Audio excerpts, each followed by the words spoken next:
Bill, here we Shame. go. This is Dream Brothers number 8 uh, with Bill St. Cyr and Darren Jacobek, who goes by Jake, as you call me.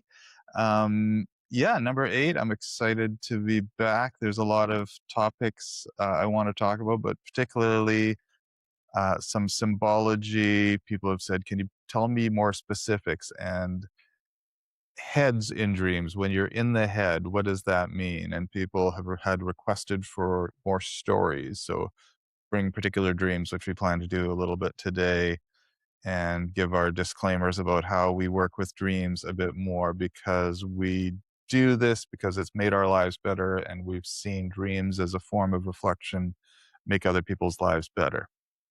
So there's my brief summary. Bill, how you Great. doing? I'm doing good. It's great to be here with you. Hot day in Maine, which is kind of unusual, but it's good. It's nice to be here. Nice to be in the summer. Nice to be with you all the way to Canada. Excellent. And I'm on Vancouver Island in Canada. So on the west coast, not far from the ocean here. Opposite side of the continent. We are indeed. It's good. Yeah, good to be here. So So do you want to start with one of your dreams? Like, how do you want to start this? I would like to start with, I've got one of a dreamer's dream that I have permission to use. And this person said, yeah, go ahead and use my dream example because they got some good insight out of this dream. So the dream is that they've got another person's head kind of the whole person's there, but the head is just kind of lodged in here. The entire person's there. And they find this really irritating, and they're trying to get it off, but they can't get it off, and they're pushing it off. And ultimately they're decide, I really want this head out of here, this person out of here. And they start running into like cabinets and the corners of a wall. It's like, let me get this. They've got this determined feeling of getting this other wedged in head out of their space. And amongst the dreams that we worked with, this was a striking dream to me, and had some resonance for them. So what would you do, Bill? So if somebody comes to you with this dream, what might be your questions, if I can throw that way? Or We may immediately have questions we can't answer, but like, do they have any idea who this person is? So it's not just the head, it's the whole body. And yes, it's the head where they're attached. yes, So my first question would be about like, what's their, like, is it a man? Is it a woman? Like, what's their associate? Like, who is this person? Like, I try to get some feel of like, so this is the whole thing about symbology and association. So there's the symbol of the head. There's also like, there's some symbology there, right? Of like, almost like a boundary violation, right? Like somebody's basically in their space without their permission. And someone's in their space without, like, apparently from the dream, that's not easily removed. So for yes. me, immediately, it's not just the head, it's also like a whole issue around boundaries. So I'd be looking at like where, but I would start with like, well, what's your feeling about this person? Like, what is like, even if you don't know the person, is it like an older person, a younger person? Like, I try to narrow it down a little bit again, so that I can get a personal association of like, have there been times in your life where somebody's like kind of gotten in your headspace in a way that it feels like it's hard for you to get out? Fair enough. And I would start, and sometimes I forget, but part of the disclaimer, like every time we talk about symbology, I think if we do this, I'm going to be saying this over and over and over. The best questions are usually some version of what's the feeling? And if you can bring a body awareness to that feeling, bonus, is that feeling familiar?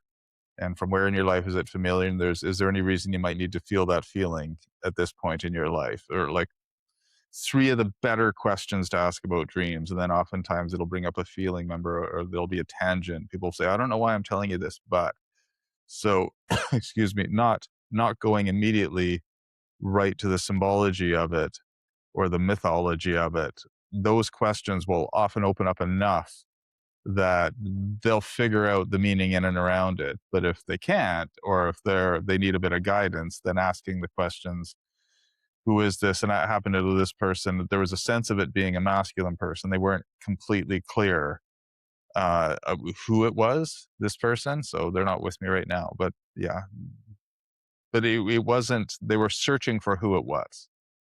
And there was a sense of a masculine part to it. Um, yeah, but I agree. Yeah, I get those associations, and that totally, it's right off the bat. I agree. It's who's in your space? Like that's way too close for someone else to be, for one other adult to be, especially if you don't want them to be there. And this Right, person clearly didn't want them to be there. And I will give right. some associations later of what this person's epiphany, just to bring it around. Uh, Yeah, and like you said, what does that feel like to not to feel like you have to almost like dislodge this person? So that, like you said, that's a good place to start when you're working with a dream or working with one of your own dreams. That might be a place to just take a breath. Like, what is that feeling to feel like this somebody's head, somebody's body attached to you in some way that you not only that you don't want, but and do are they able to dislodge it? I guess this is another big question. Like at the end of the dream, is it dislodged or are they still Not carrying? clearly. No. Right. So that's a big so again, like you're saying, like you could have them feel into that moment. What's it like to take a breath? And oftentimes something will come up where they're like, oh, there'll be like an aha kind of moment if they're like you said, if you get somebody or yourself to just take, you take a dream like this, it's so weird, right? Like you just the mind's immediately like this makes no sense at all. But if you take a breath into like, well, what's that like for you to like close your eyes and go back into the dream and feel like and then I think what's important, this is where the mythos part comes in, is like or metaphor or context, like kind of frame it. It's not about literally, I'm assuming they don't literally have somebody stuck to their neck, their head. I guess if someone had a baby they carried around all the time, maybe there'd be a physical association, but most often it's something more metaphorical. And so how do you frame it in that way to kind of open up? Well, what's that like to have this other being, masculine energy, that like you're literally having to like fight to remove and then not even clearly able to remove at the end. And then what comes up from that place? And a lot of times then people will be like, oh yeah, I'm familiar with that. And then you kind of can run from there. Yes. And this person was familiar. And the bringing up the examples of what symbolically or mythologically what a head might mean was actually very helpful for them, and it's helped solidify their intuition. Um, I always like to say at least 100 meanings to a dream, and just like keep an open mind as to where this may go. And we don't like to absolutely interpret, but use their intuition and keep an open mind. And heads are, I mean, to use my slant on there's often head symbology in a dream, by my experience, is when people are in their head. They're, as opposed to their heart. And this is of course not always true. This is just one of many possibilities. But and we need to be in our head. We kind of need our head to live. But if you spend too much time in your head, chances are you're not in your heart, you're not in your intuition, you're not in the rest of your body.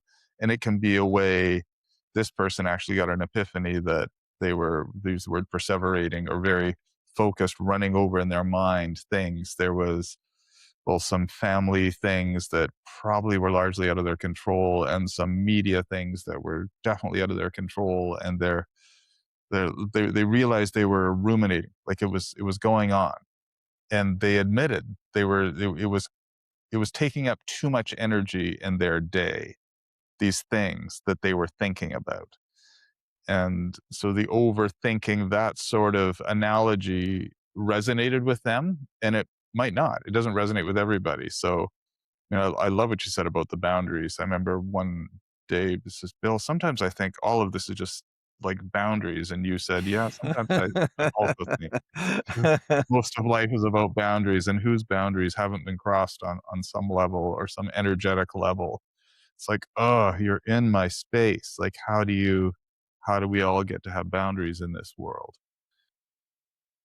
Well, even with like, can I jump in there? Yeah, yeah, Because I think even with the overthinking thing, I think there can be a few layers, right? It's like, yeah, I don't want to be overthinking things, but then it's also like, well, how did I learn to overthink? Why am I so in my head? And like usually, like you said, we need to think to be able to manage in this world, to be able to survive in this world. But if I'm overthinking, it's usually like somewhat of a defensive mechanism, right? Because it's hard. And I say this with a lot of tenderness because it's maybe hard to be with those boundary violations. It's like it's hard to maybe be with the anger, or it's maybe hard to be with the hurt, or maybe I don't know. Like it's interesting that they're kind of fighting back in the dream. I'm also curious about that energy because that doesn't seem like overthinking. That seems like very visceral, like boom, boom. And I wonder if that's a new thing for them to right. kind of like, Sometimes you wanna congratulate them for doing something yeah, about it. Like, you're yeah, yeah. clearly you're done with this, aren't you? Yeah, and I wonder if that's a new thing. I'm always curious if that's something new. Like, I don't know this person, so I'm always curious of like, is that something new that's opening up for me in response to what's happening in the dream? And is that a place where I can also so can I be aware of the overthinking and kind of try not to overthink? But often when we're in that kind of a practice, there's going to be, again, back to your thing about feelings, right? Once we stop overthinking, then the feelings are going to be up. And can we then part of the practice is like, is it okay to be in my body in that way and have whatever that energy of like, this isn't okay with me anymore, to have my voice, to have that energy and get whatever it is that's in my psyche that doesn't belong in my psyche out of my psyche. Yes. Yeah. Yeah, this person also had another dream where there was, like, a superhero energy, and they saved a situation with superhero type energy, which it's like tying the two together was, one of the ways. Did you have to be a superhero to pull things together to manage? The two can be, oftentimes it's nice to have two or three or more dreams to compare a situation, to say, did you need to bring that energy to this situation to help deal with this boundary, to help deal with this? How did you? And this person did. They said they couldn't believe how much they were pulling off at the time, and it was a bit much. So I've seen those dreams paired together more than once, actually, a head dream and a superhero dream.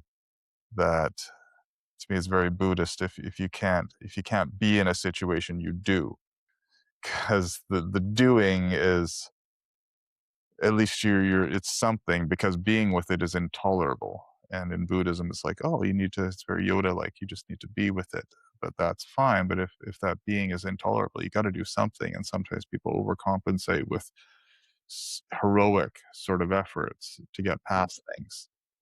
Yeah. I've actually had that set of dreams myself. I had a you too? Me too. Oh, sure. Yeah, my very first Good. dream, I'm saving 2 boys, like, it's my very first dream I've ever worked. I'm saving 2 boys from, quote, "drowning," even though they're not really drowning. Was it curious? Was there a head dream around there? Do you know, or do you just resonate with the superhero part almost, to the Not saving part? not I don't remember anything in the immediate vicinity of that dream, but I'll have to think about that. So was it, in your circumstances, as opposed to being with how difficult it did you do?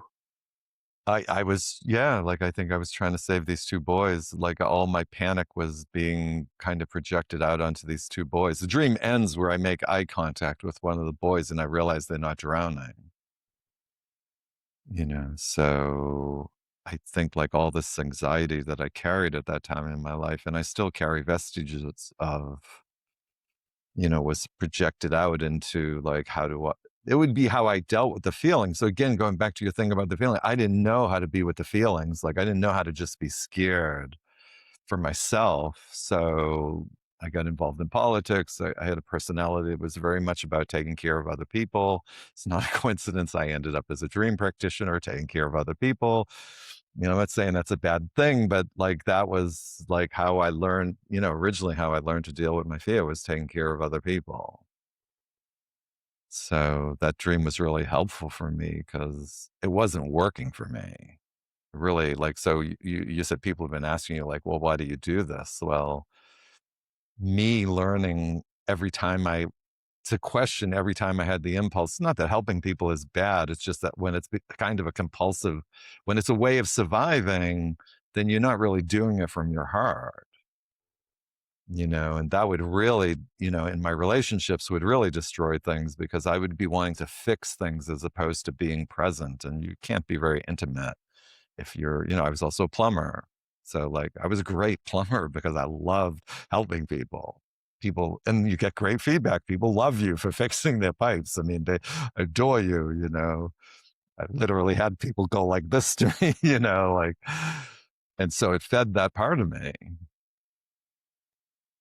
But it kept me separate from that place. Like when I did that session and I was just the boy in the water, it was a whole different world.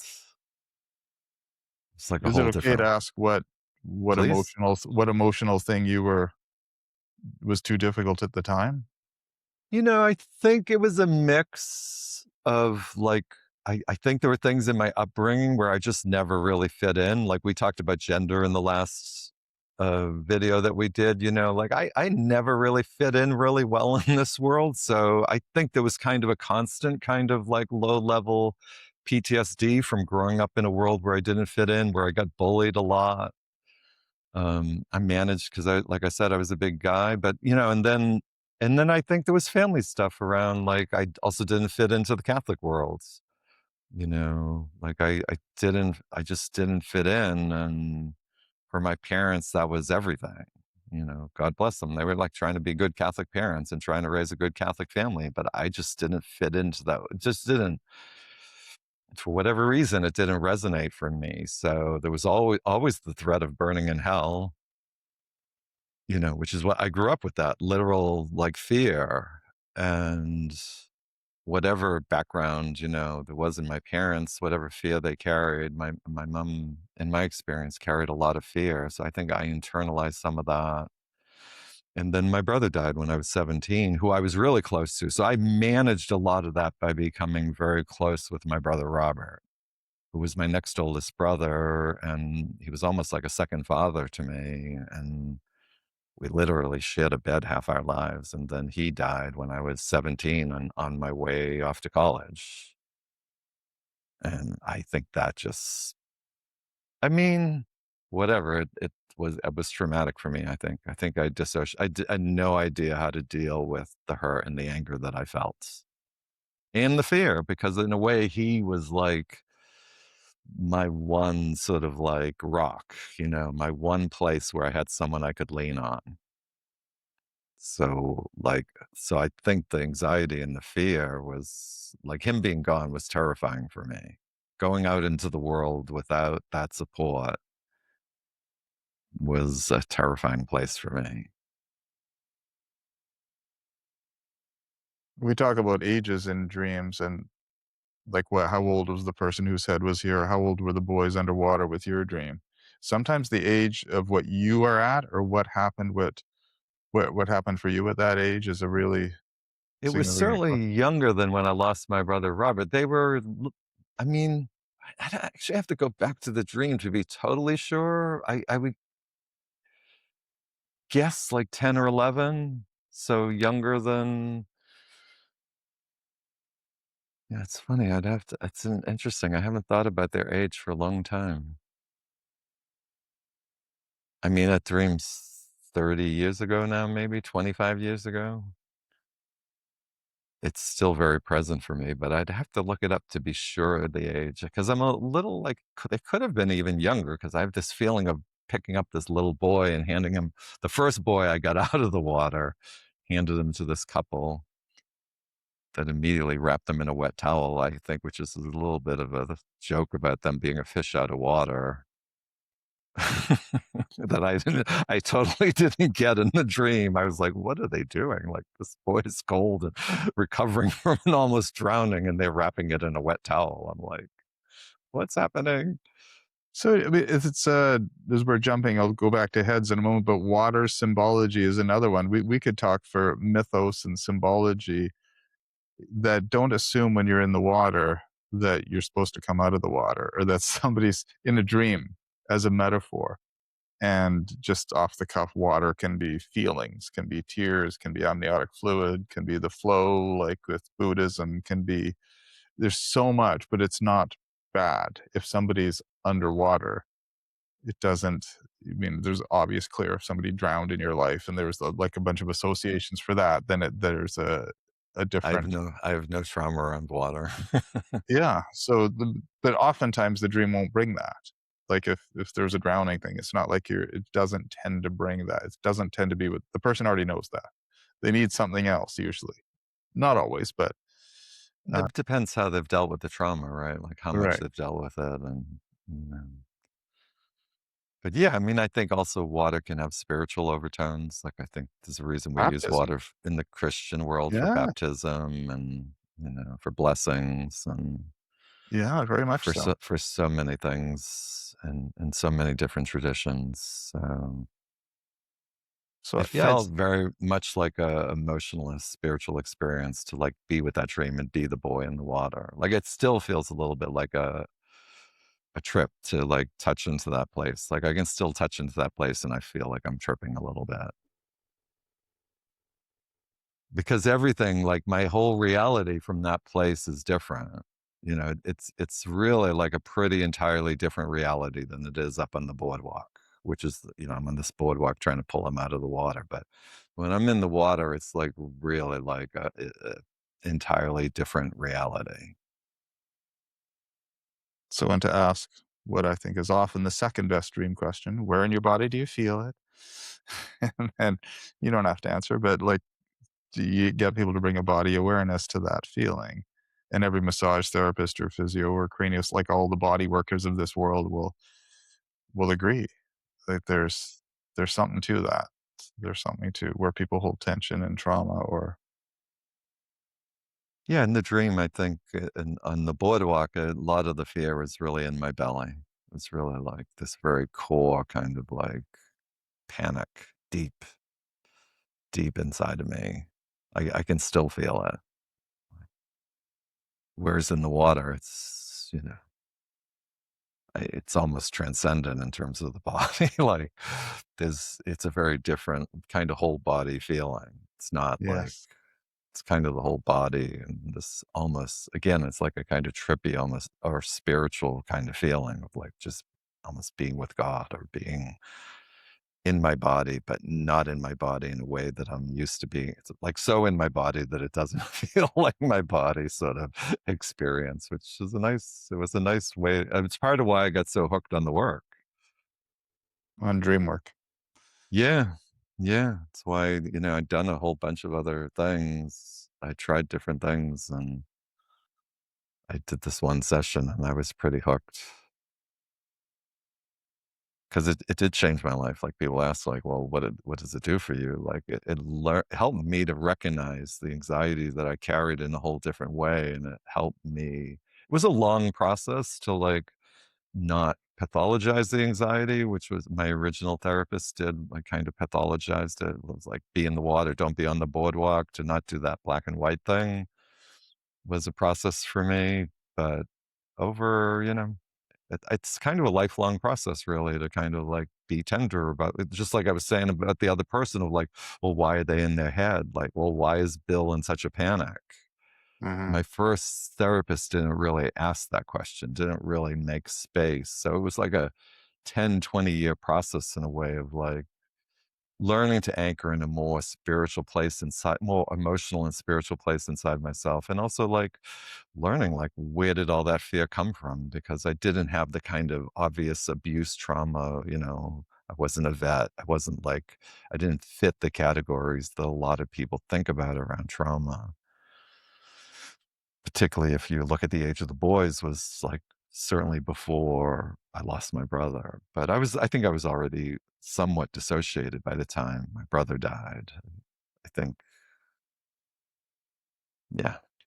I think you saying I agree. A lot of people live with low level PTSD, and that's just how people live. It's funny how the number of dreams in a house. I can't tell you how many dreams people have had, including me. On some level, in the dream, you are the house. Like, but the number of times that water's coming into the house and people just panic and they assume the worst. Plumber, It's plumber, call the plumber. I'll right. help.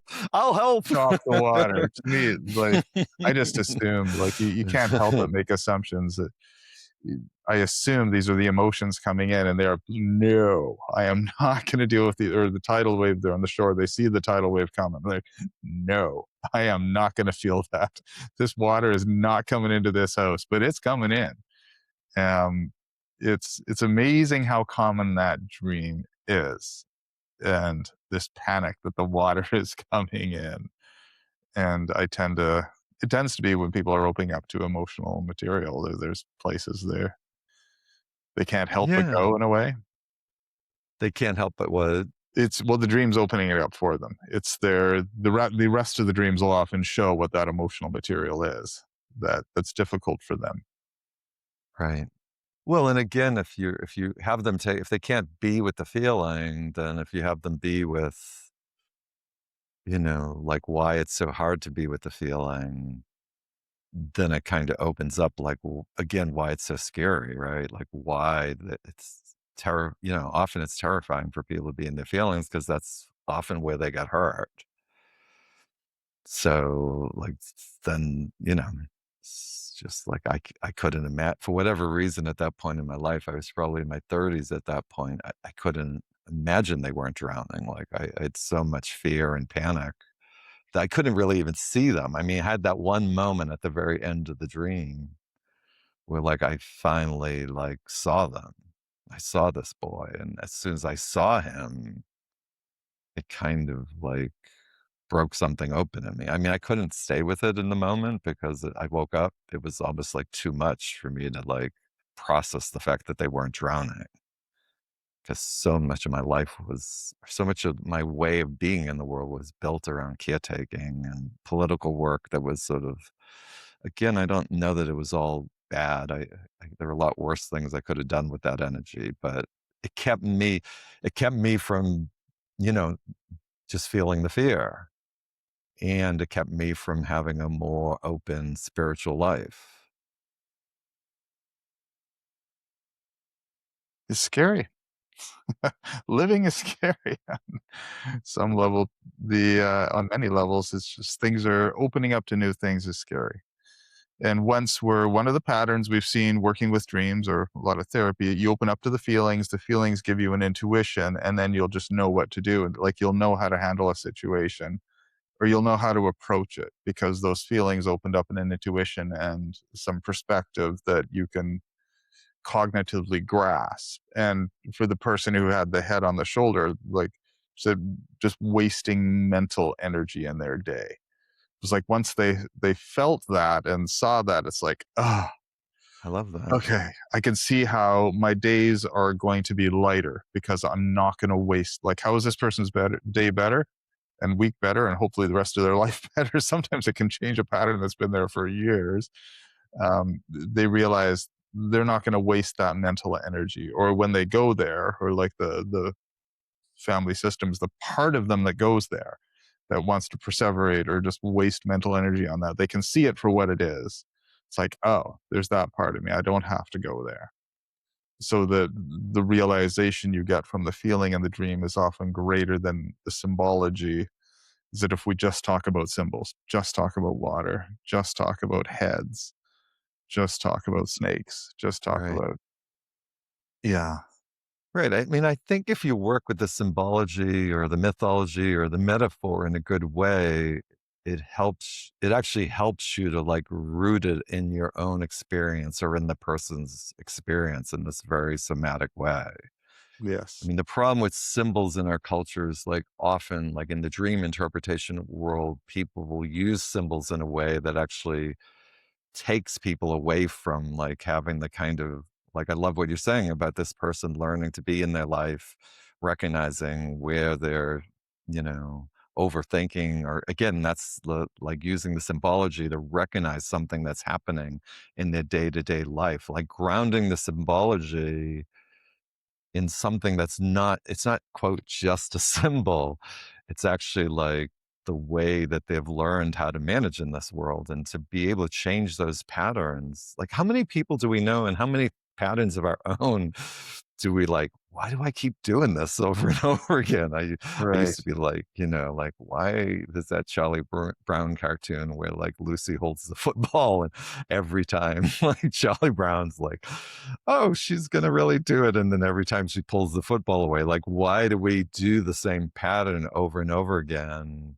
Right. To me, it speaks to the concept of karma. Like, really, did I do this pattern the whole life, not learn the lesson, and have to come back an entire life? I remember one of my most terrifying dreams. I'm there's grass. I'm going along a fence, and it comes to an end, and then I go around, and I go along the other side of the fence, and then eventually, like, go for a minute or something, and then it hits an end, and then I kind of go around the other side of the fence, and I realize it's a loop, and and I literally like my chest just like it's I'm in a loop. It was literally like I've had a lot of terrifying dreams, but that's up there as the most terrifying. Am I like, what a waste of a life? What, where is this playing out in my life? Because this needs to stop. Whatever I'm doing here, this is horrible. And I've seen it in communication patterns with my spouse, for example, where we in a loop, and nobody's getting further ahead.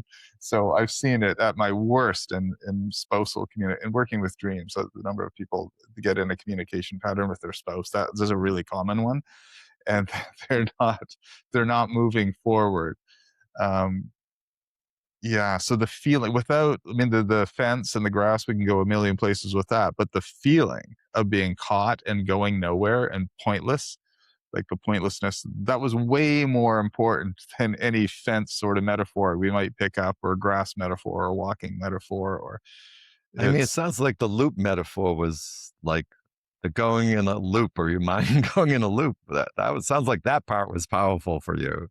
oh my goodness, yeah, and it's related to the head, like, there'd probably be a head dream, so that's a very heady thing to do, and in my let's see, and cringing as I do this, knowing there's a million thoughts, but other heady things are black and white things. Like one to get out of my head, one of my very first dreams, there was a multi-layer building, and it brought so much of my patterns together all in one dream. What I thought was a church, I've had a bunch of church related, whatever spirituality around me has been damaged.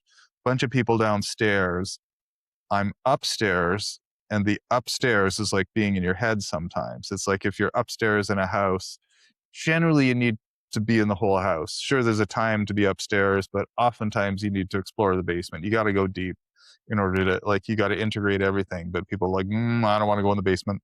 That's the inner part of me. I am the house. I'm just going to go upstairs. And in this dream, the upstairs had black and white checkered floors, which is like is black and white thinking.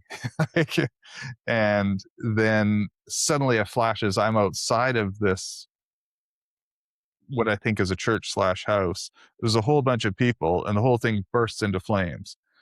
And I can't save the people, which has been one of my patterns, thinking I needed to save people. And my black and white thinking was being burnt. And the part of me that was up in my head was being burnt away. And the whole thing felt incredibly traumatic. Um, and the feeling was I can't save them. But there, like to me, there's no other options: either save or not save. Like that, there might be a third option of be with the sorrow of it all, or just have a third way of being in the world that's not black or white. Like our last podcast on binary, it's not this way or this way. Maybe not everything's binary. Maybe, but the head rebels. So it's a very heady thing for things to be black or white, because then you don't have to feel very much because things are this way or this way.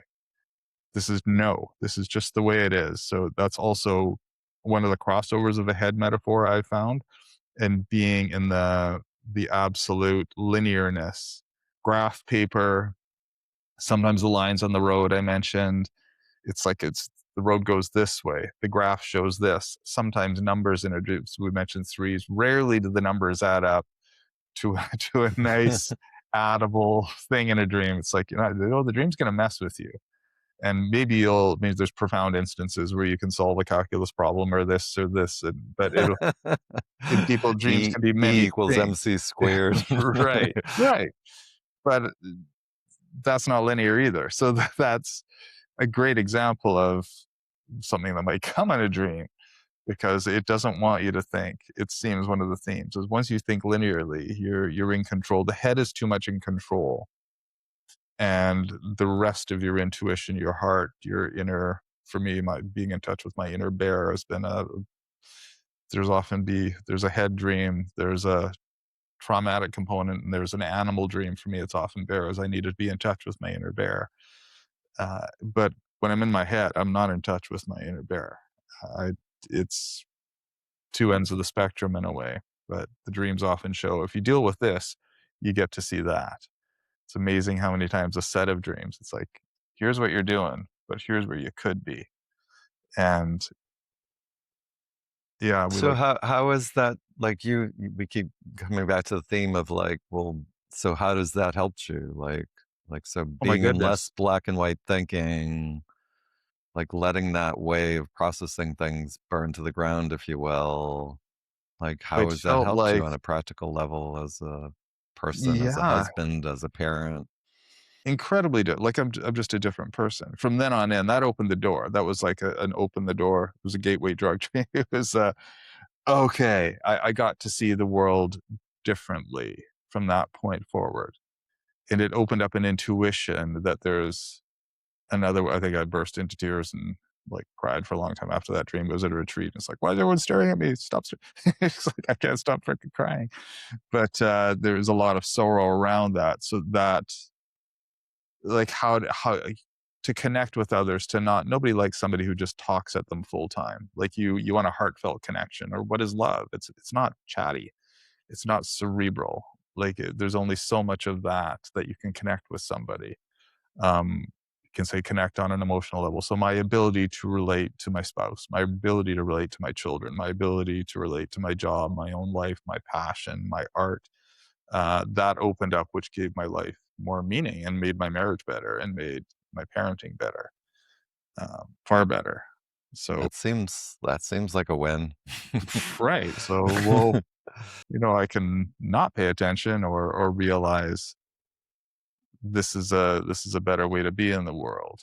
And the number of people that, like, I'm just thinking of one person right now who's seen the loop of communication with their spouse, and how there's this somebody doesn't break the loop, but it's terrifying because this is the familiar loop.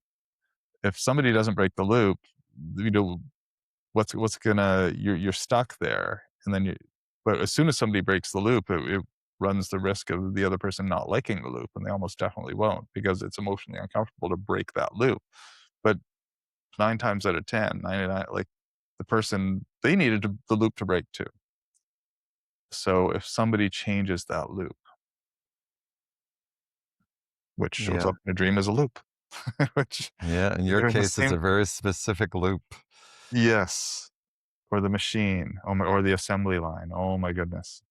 There's another metaphor for doing the same thing with an assembly line in a dream, and it's like, "Oh, there you are, the machine." You're just machines in dreams, robots, zombies. Yes. Zombies don't feel by definition, right? They're just doing. That's the definition of a zombie for sure. Yeah, so when people see zombies in dreams, um, do you have more do you have one of my head dreams, Bill? Do you want to? Yeah, yeah, yeah. I mean, is there one of them specific? For some reason, I'm tending toward the one. They tend to be traumatic, which is, I think, part of the point. Like, it's always shocking to get out of your head. Head dreams are hard because the head wants to control, tends to be the way, and to get out of that control, it's often shocking. You've said to be shot in the head is. I think the first time I was shot in the head in a dream, you laughed, and I was like, "What the heck?" And you're I mean, tenderly, because I knew you, you didn't laugh as a new person, you knew who I was. I hope it was It wasn't a callous laugh, but at the same time, I was shocked, but tender. I so needed to get out of my head on this certain topic, um, that I was shocked, and it's like, "What the heck?" And then I lived, and, like, on some level, the whole thing was, I couldn't grasp it, but I mean, like, can we just start there? sure. Seems how we have a dream already. Like, I mean, I do want to say, and I've learned this over the years. I might have been more or less tender back then than I wish I were. I mean, maybe not, but I have learned of just like how important it is to understand how much we use our head to survive. And so these phrases like just get out of your head. I understand. I feel very, very like it's not that simple because it is like going back to what you said at the very beginning about the feeling. Well, there's a reason I took all the energy of my feelings, everything from my neck down, so to my love, my anger, my fear, my grief, and I channeled that all up into my head in order to like get through to the day and get through in this world. And I just think it's really, really important as we work with dreams to also work that side of it with a lot of love and tenderness. I think it's funny, I was talking to a class about this the other day. Like, my own process got really slowed down by the fact that, like, those parts of me were pathologized. So the idea that being in your head is like somehow pathological as opposed to, and it could be, I understand it could be destructive, it could be self destructive. But even in those cases, like, and I think my caretaking, for example, like the caretaking of saving the boys, like it was destructive. Like none of my partners wanted to be caretaken. Nobody wants to be fixed. Everybody loves a plumber when you're working on the pipes. Nobody likes a plumber when it's in a relationship and you're treating them like a pipe, you know. But there's a reason that like I channeled all that energy the way that I did. And I just think it's super important in the process to let sort of like, okay, so there's this new place of like, okay, I've been shot and like this, or the church is burned down, right? And I get to be in the world in this different way, but also to be like not judgmental of like the black and white thinking that got you to the point where you can be with this dream and let the church burn down. Totally. So, you So know, it's yeah, you need your head on on many, like what got me to be a medical doctor. Like I needed to do the math. I needed to do the pharmacology. Like you need to know the white hose is the oxygen hose. Like the yellow hose is the sucker. Like some things are pretty cut and dry in this world. Like the way things mechanically things work. You can't throw that out. Um, yeah. And how did that like 100 meanings? But which is why it's particularly so many dreams are emotional. The answer is emotional. So you're is an intuitive emotional part to it that will help lead you forward, but the head demands some answer. It's like, would you give even some of the feedback on these podcasts? Give me something. Give me something. Give me something tangible.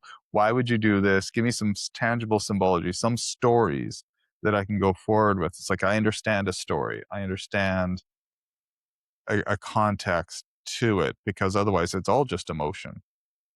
And it's hard to navigate this world with just that emotion. Yeah, you need right. to There's meant to be a relationship between the two, right. right? We Like, we need our head. We need to integrate the parts of us. Um, any other thoughts on that dream? Should we do another dream or I mean, I could go on to that dream forever also. yeah, go more. Go more on I that dream. I mean, I guess I don't remember that dream exactly, so I guess, like, how was it for you to, like I guess it ties in with the black and white thing, or so what was that like for you? Very disturbing. In a what the like what is going on here sort of way. So like a reset. to not know in a true Buddhist sort of language sense, because you take the head away and you don't know anything. So it was very disturbing to not do. It was a reality shifting moment that brought up anger because it took away my only mechanism of control, is what was the feeling. But the truth is, my over controlling of things was the problem. It's like that wasn't particularly good for my relationships in my life. So people don't like to be micromanaged. Funny that. So, but it was hard. Like, I don't know. It's hard to put to words otherwise, right? A lot of these things are really hard to put to words. Yeah, I mean, it's interesting. The whole thing's very interesting to me, including the fact that I laughed. I'm a little bit like, uh, interesting. Callous. Um, well, I mean, like I guess I I have a didn't take it that way. I took it as it was helpful, actually. but if we take the judgment out of it, like, yeah, I mean, but it's a tricky moment for me, I think, because of the like, I think it's so important to like be like, well, why are we so in our heads, And there's a whole question around consent and like, is it okay to just have your head blown off? Like, do you, like, I just, I would move with a dream much slower nowadays with a dream like that. It wouldn't, like I understand what you're saying, and I think for you, maybe it was a good thing to just like, I had a similar dream. Although in the dream, I wasn't so shocked. I did have a dream. I don't know how many years this was after the first dream, where a friend of mine, someone who I had very positive associations with, who was also Buddhist, shot me in the head. So I've also had but I think that dream was a little easier for me to be with. One, because I didn't feel murdered in the dream. Whereas for you, I think the first question I would ask you is like, who is this person? Like, was it a loving person or is it someone who was more like someone who's been abusive to you? Because, like you said, we also need our mind, we need our discernment, so Right. What is the energy of that person? And I what think it is was a the energy? trusted energy. It was Okay. like, Okay. That helps me to know. yeah, Right. So then it's like, well, how is it to trust that energy? Like maybe it's okay. Again, like maybe the person's not like murdering you. So this is where the symbology can be helpful. There's the literal story in the dream of like someone murdering you. Like you think of someone shooting someone in the head, the literal interpretation of that, well, there's no interpretation, it's just murder. Right. But the symbolic meaning is like this person could be blowing your mind. So that's where symbology can be really helpful. And then it's like, well, does that resonate for you? Do you feel like your mind needs to be blown? This is where the consent comes in. Or is this like a trauma thing? Or is this more like, if it's okay for me to bring up your dad, like making it feel like you don't have a right to your own opinion. You don't have a right to your own choice or perspective, which I felt at times. I felt like, oh, I'm not allowed to have an opinion here. I'm not allowed to have discernment. I'm not allowed to say what I think. So so in a dream, when you're working with the symbology, it's really a lot of like, well, particularly when it's something violent, is like, well, what is this? Is this something that's like, is this me learning how to trust having my mind blown? Or is this, like, is this a way that I lost my own capacity to be like, this is what I think. This is what I believe. This is what I want to say. This is what I need to say. right. And as a to have your mind blown, to practice as a medical doctor, for one of the things that would help me is to have the courage at any given moment to say, I don't know, but where can we go Right. from here? And Right. I find patients appreciate that honesty. It's like if you say, I don't know and walk out, well, that's not helpful. Well, say, I don't know and say, well, what are the options to maybe know or to follow up or to explore next? Um, well, that's a little more helpful and a lot more humble and a lot more trustworthy. So there's a time and a place to say, I don't know, and move forward from that to say, okay, how do we get to a place where we do know, or like what is the next possible step? But that to somebody who always knows is experienced, is arrogant, right? It's they kind of go together, which is That seems like a very practical application of what you're talking about. Like your capacity to do that as a doctor seems like a very good application of what you're talking about. Like to kind of like not feel like you always have to have the answer, right? Like yes, I used to feel as a practitioner, as a plumber too, but the thing with being a plumber is like you can always figure out the answer. So it was like a little harder to get out of that trap. But as a therapist, you can't always know, right? Like you can only know as much as you know, and as much as what opens up with the person that you're working with, and it takes time. It's kind of an evolution. I imagine that's true in health sometimes too, right? Like there's not always like a magic bullet, even though people might want a magic bullet or magic pill for all their ailments, you know, it must take yes, some time to like learn and understand. yeah,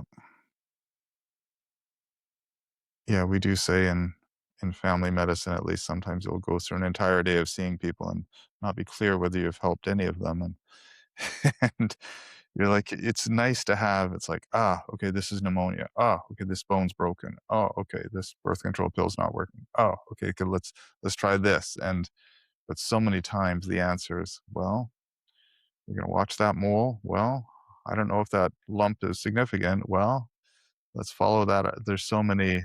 Is that cholesterol reading too high? What about that blood pressure reading? Is that it's like we've got these guidelines, but there's side effects. There's so many what ifs and maybes, and we try and have black and white protocols as best we can. But there's goodness, there's so many gray areas, and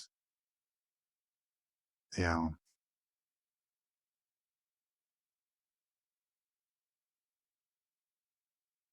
How we doing here? my head's full again. I thought he has that look. That look. Okay, head full, head full. I feel that a little bit myself. I feel like this has been a lot. I think it's a lot working with our own dreams too, because like we're talking about it at the same time that like for me, I'm also like dropping into some of these places while I talk about it. And it's kind of vulnerable to do both at the same time. Yeah, it is. I like it. I appreciate your willingness to also do that. I think yeah, I appreciate it. We'll see you for we'll try and bring more stories and specifics because I think the Okay. stories are good, and getting consent from some people to use their dreams and not reveal their names if they don't want to be, and is a nice way to bring stories into it because the stories make a difference. So we'll try and do that more going forward. But I do want to bring up more topics, and we touched a bit on water, a bit on houses. Like there's other ones I'd like to touch more on because people have said, "Can you tell me a few more specifics?" And we'll likely keep going back to the feeling disclaimer, but in future podcasts, I want to go there. Yeah, have them give us, as long as they give us dreams, I think we can do a pretty deep dive with that. hmm So, any dreams, feel free to send, feel free to contact me, send a bill. Or, Perfect. yeah. If you feel comfortable, if it's nothing too personal in the comments, you could do that also. Also, like and subscribe if you've enjoyed this and you want to support us a little bit and help get the word out. That would be great. We'd appreciate that. Otherwise, well, until next time, Till next time. great to be with you, Jake. Likewise, Bill. Cheers.